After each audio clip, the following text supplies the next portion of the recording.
Go until we answer some You questions. answer the question. I'll answer the question. leave Okay, me then you alone. stay right there then. I'm going to fucking kill you all. That's what one Real Housewife screamed at police officers right before being dragged to jail. But she's not the only one. From million-dollar fraud schemes targeting the elderly to drunk driving crashes to a Christmas Eve arrest that shocked the entire franchise, today we're exposing 5 Real Housewives who didn't just cause drama on screen, they ended up behind bars in real life. And trust me, by number 1, your jaw will be on the floor because this housewife is still in prison right now. And what she did to her victims is absolutely disgusting. But before we get there, make sure you're subscribed and hit that notification bell because we're about to spill all the tea that Bravo tried to keep quiet. Let's get into it. 5. Kim Richards. Starting at number 5, we have Kim Richards from the Real Housewives of Beverly Hills. Now, Kim's story is different from the others on this list because honestly, it's just sad. This is a woman who was a child star. She was in movies like Escape to Witch Mountain when she was just a kid. She grew up in Hollywood, and like so many child actors, she struggled with addiction her entire adult life. But in 2015, everything fell apart. Picture this. It's April 2015, and Kim walks into the Polo Lounge at the Beverly Hills Hotel. She's been drinking, she knows it, so she decides to sit down and wait until she sobers up before driving home. Sounds responsible, right? Wrong. The restaurant is closing, and the staff asks her to leave. Kim refuses. They call the police, and when officers arrive, Kim doesn't just resist arrest. She allegedly kicks an officer. She's arrested for public intoxication, trespassing, resisting an officer, and battery on a police officer. But here's the kicker. Just 4 months later, Kim does it again. August 2015, Kim walks into a Target in Van Nuys. Security cameras catch her filling up 3 shopping carts with merchandise. She walks out to her car, unloads everything, then comes back inside and only pays for 2 carts worth of items. Over $600 worth of stolen merchandise. Security does a citizen's arrest right there in the parking lot, and Kim spends another night in jail. Now, the court gave her a break. They combined her sentences, so she only had to do 300 hours of community service and attend 52 AA meetings total, not double for each case. But here's what makes Kim's story different from the others we'll discuss today. Her ex-husband was dying of cancer at the time. Her son was seriously ill. She was spiraling, and everyone could see it. Kim has been open about her alcoholism. She's done rehab multiple times, and while she's had relapses, she's also had periods of real sobriety. This isn't about celebrating her downfall. It's about showing that addiction is a disease. And sometimes even wealthy, famous people need help. Kim's story is a cautionary tale. But unlike some of the others on this list, at least she hurt herself more than anyone else, which is more than we can say for number 4. 4. Luann de Lesseps. Okay, so remember that quote from the beginning? I'm going to fucking kill you all. That was Luann de Lesseps, the Countess from the Real Housewives of New York City. And the craziest part? This happened on Christmas Eve. Let me set the scene for you because this story is absolutely wild. It's December 24th, 2017. Luann is in Palm Beach, Florida, staying at the Colony Hotel. Now, this hotel is significant because it's the exact same place where Luann had her wedding brunch the year before. You know, the wedding to Tom D'Agostino that fell apart in just 7 months? Yeah, that one. So Luann is clearly in her feelings. She's drinking, and at some point in the night, she and a male companion stumble into the wrong hotel room. Not their room. Someone else's room. When hotel security shows up to remove them, Luann locks herself in the bathroom. Security has to get the police involved, and when officers finally get her out of that bathroom, all hell breaks loose. According to the police report, Luann kicked at least 1 officer, slammed a door on officers, resisted arrest violently, and screamed, "I'm going to fucking kill you all!" She was charged with 4 felonies and 1 misdemeanor, battery on an officer, disorderly intoxication, resisting arrest with violence, and corruption by threat. 4 felonies. Now, Luann spent 1 night in jail and then famously told Bravo cameras afterward, "I've been traveling, I've been to prison." 1 night, Luann. You spent 1 night in jail. That's not exactly Shawshank Redemption. But here's where it gets interesting. In August 2018, Luann takes a plea deal. She pleads guilty to 3 misdemeanors, avoids prison time, but gets 1 year of probation, 50 hours of community service, mandatory rehab, and 2 AA meetings per week. She also has to write an apology letter to the officer she kicked. You'd think that would be the end of it, right? Nope. In May 2019, Luan violates her probation by drinking alcohol. And when the judge tells her she needs to go to outpatient treatment, Luan says no. Why? Because it would interfere with her Countess and Friends cabaret tour. Her cabaret tour was more important than staying out of jail. The judge briefly orders her back to jail before she finally agrees to treatment. Luan blamed her behavior on being back in Palm Beach, where she got married, saying it brought up long-buried emotions. She had divorced Tom D'Agostino just 7 months before the arrest. She completed rehab twice in 2018 and eventually finished her probation in 2020. But girl, threatening to kill police officers? That's not just long-buried emotions. That's a whole breakdown. And speaking of breakdowns, number 3 on our list had 4 drunk driving incidents. But the 4th time, she almost killed someone. 3. Karen Huger. Karen Huger calls herself the Grand Dame of Potomac. But after what happened in March 2024, she should be called the Grand Disaster. March 19, 2024, Karen is driving her Maserati through Potomac, Maryland, and according to the judge who sentenced her, she was filled to the gills with alcohol. She crosses a median, hits road signs, and slams into a tree. When police arrive, they find Karen slurring her words, unable to walk straight, and repeatedly asking, "Do you know who I am?"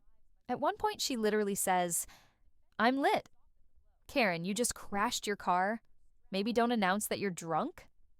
But here's what makes this so much worse. This was Karen's 4th drinking and driving related arrest in 17 years. 4th. She'd gotten away with it 3 times before. No jail time, just slaps on the wrist. And what did she do? She kept drinking and driving. The judge called her a severe risk to public safety, and honestly, he's right. In December 2024, Karen was convicted on 5 of 6 charges: DUI, negligent driving, failure to control speed to avoid a collision, and failure to notify authorities of an address change. In February 2025, she's sentenced to 2 years in prison with 1 year suspended, meaning she'd serve 1 full year. She's also fined $2,900, given 5 years of probation, and banned from driving for 1 year after release. Karen served about 6 months before being released in September 2025 for good behavior. Now, here's where Karen really messed up with her castmates. Throughout Season 9 of Real Housewives of Potomac, Karen spent the entire season saying she was innocent. She told everyone she'd be exonerated. She blamed prescription antidepressants mixed with alcohol, and then she was found guilty on nearly every charge. Her co-stars felt duped. Ashley Darby, Giselle Bryant, Mia Thornton, they all said they felt betrayed because Karen spent months lying to them on camera. Karen didn't even attend the Season 9 reunion. Instead, she sent a pre-recorded video message saying she checked into rehab. Look, losing both parents within 7 months like Karen did is devastating. Nobody's denying that grief is real. But you don't get to put other people's lives at risk because you're grieving. You don't get to drive drunk 4 times and act like you're the victim. Karen got off easy within 6 months, and honestly, she should be grateful, because number 2 on our list didn't just hurt herself, she defrauded hundreds of innocent people out of millions of dollars. 2. Teresa Giudice. Teresa Giudice is an icon. She's the table flipper, the prostitution whore screamer, one of the longest-running housewives in franchise history. But she's also a convicted felon who went to federal prison. And this wasn't some accident. This wasn't a drunken mistake. Teresa and her then-husband Joe Giudice committed fraud deliberately for years. In 2014, Teresa and Joe pleaded guilty to 41 counts of fraud. Let me repeat that. 41 counts. Here's what they did. They conspired to commit mail and wire fraud. They committed bankruptcy fraud by hiding assets, and they lied under oath multiple times when questioned about their income and businesses. Teresa hid her true earnings from the Real Housewives of New Jersey, from website sales, from personal appearances. They concealed rental properties and hid businesses they owned. And Joe, he didn't even file tax returns for 4 years, from 2004 to 2008, despite earning nearly $1 million. Think about that. You're paying your taxes, working hard, playing by the rules, and these people are making millions, flaunting their wealth on TV, and not paying a dime in taxes. The judge sentenced Teresa to 15 months in federal prison and Joe to 41 months. They staggered the sentences so their 4 daughters would always have one parent at home. Teresa served 11 months at the Federal Correctional Institution in Danbury, Connecticut. Yes, the same prison from Orange is the New Black. But Joe's story gets even worse. After he finished his sentence, he was deported to Italy because he never became a U.S. citizen. So not only did he go to prison, he was kicked out of the country and separated from his daughters. Teresa and Joe divorced in 2020. Now, here's where people are divided on Teresa. She's always maintained that she just signed documents without reading them, that she trusted Joe, that she didn't really understand what was happening. But come on, you're hiding income from the IRS. You're lying under oath in bankruptcy court. You're concealing assets. At some point, you know what you're doing is illegal. The craziest part? Teresa came back to Real Housewives of New Jersey after prison and is still a central cast member. She's remarried, she's thriving, and honestly, good for her for rebuilding her life. But she's a convicted felon who stole from the government and never really took full accountability. Now, Teresa's fraud was bad. She stole from the government, lied to the courts, and hurt her own family. But number 1 on our list, she ran a scheme so disgusting, so predatory, that victims were literally crying on the phone while she laughed about it. This is the darkest story in Real Housewives history. 1. Jen Shah. Jen Shah is currently sitting in a federal prison in Texas, and she deserves every single day of her sentence. Because what Jen did wasn't just fraud, it was evil. Jen Shah joined the Real Housewives of Salt Lake City in 2020. She called herself Shah Amazing. She flaunted private jets, designer clothes, a mansion with a basketball court, and an army of assistants. Everyone wondered, how does she afford all this? The answer? By destroying the lives of hundreds of innocent people, most of them elderly. Here's how Jen's scheme worked. She ran a massive telemarketing fraud operation. She would generate lead lists, basically lists of people who could be scammed. Then she'd sell those lists to co-conspirators who would call the victims over and over and over again. They'd tell these people they were signing up for business coaching or online marketing services. But it was all fake. The victims would pay thousands of dollars and get nothing. And when victims realized they'd been scammed, when they called crying and begging for their money back, Jen Shah and her co-conspirators laughed about it. Text messages recovered by prosecutors showed Jen asking about one victim. "Have you gotten her to stop crying yet?" An elderly woman, probably on a fixed income, crying because she'd been scammed out of her life savings. And Jen Shah thought it was funny. When Jen was arrested in March 2021, Homeland Security agents showed up while she was filming.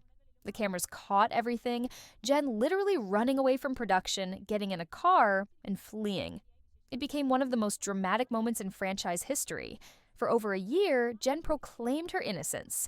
She said on the show, "The only thing I'm guilty of is being Shah Amazing." She had a whole Justice for Jen campaign. Her husband, Coach Shah, stood by her. Her castmates were divided. Some believed her, others didn't. And then in July 2022, Jen changed her plea to guilty. She admitted to everything. All the lies, all the fraud, all the victims. In January 2023, Judge Sidney Stein sentenced Jen to 6.5 years in federal prison. He also ordered her to forfeit $6.5 million, surrender 30 luxury items, surrender 78 counterfeit luxury items. Yes, some of her designer stuff was fake, and pay up to $9.5 million in restitution to victims. Jen reported to federal prison Camp Bryan in Texas in February 2023. She's still there right now. 6.5 years might not sound like a lot for ruining hundreds of lives, but for Jen Shah, a woman obsessed with fame, luxury, and being Shah Amazing, being locked away from the spotlight, from her mansion, from private jets, that's probably the worst punishment of all. The saddest part? Jen's victims, many of them elderly people on fixed incomes who trusted her co-conspirators, will probably never get their money back. Even with the $9.5 million restitution order, that money has to be split among hundreds of victims. Some of them lost their entire retirement savings, and Jen Shah just laughed. So there you have it. 5 Real Housewives who went to jail. From Kim Richards' sad spiral into addiction, to Luan threatening to murder police officers, to Karen Huger's 4 drunk driving incidents, to Teresa Giudice's massive fraud scheme, to Jen Shah's absolutely disgusting targeting of elderly victims. These stories show us something important. Fame doesn't make you immune to consequences, money doesn't put you above the law, and reality TV cameras will catch everything, even your arrest. But here's what I want to know. Do you think any of these housewives deserved harsher sentences? Do you think Teresa really didn't know what she was doing? And should Bravo have fired these women instead of making their crimes into storylines? Drop your thoughts in the comments below because I read every single one. And if you want more deep dives into Real Housewives drama, make sure you're subscribed and hit that notification bell. We've got so much more tea to spill. Thanks for watching, and I'll see you in the next one.